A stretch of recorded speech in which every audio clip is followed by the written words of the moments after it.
طبیب از درک و علمی ناکفایت، ادیب از نظم و نثری به محبت، خطیب از وعظ و پندی به عنایت، شکست آینه دین و فنت را، مزن سنگ ملامت میهنت را.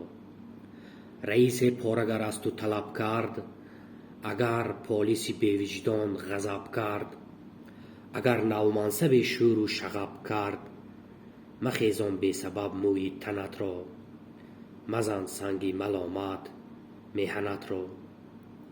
مبادا دختری گر بی حیا شد، جوان مرد به دشمن هم صدا شد، اگر خلق از معلم نارضا شد، مده هزار فرزند و زنت را، مزن سنگ ملامت میهنت را.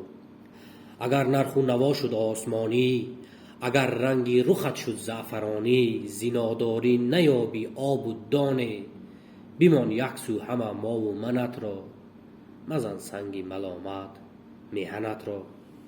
وطن آب و درخت و باد و دریاست، وطن خاکی نیا گهواره ماست، وطن در ذات خود به یک معماست، فرهمندی مبخشا دشمنت را، مزن سنگ ملامت میهنت را. وطن را کنده و زندان مپندار، وطن را حولی سلطان مپندار، وطن را خانه ویران مپندار، مکن تدبیر آه و شیونت را، مزن سنگ ملامت میهنت را.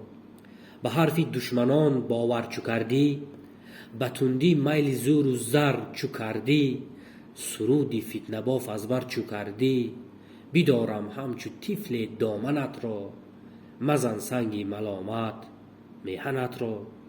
بدون غم نیابی کو و منظر، مرو از کشور از دامان مادر، غریبی کوی سخت است ای برادر، مکش شمع امید روزنت را، مزن سنگ ملامت میهنت را.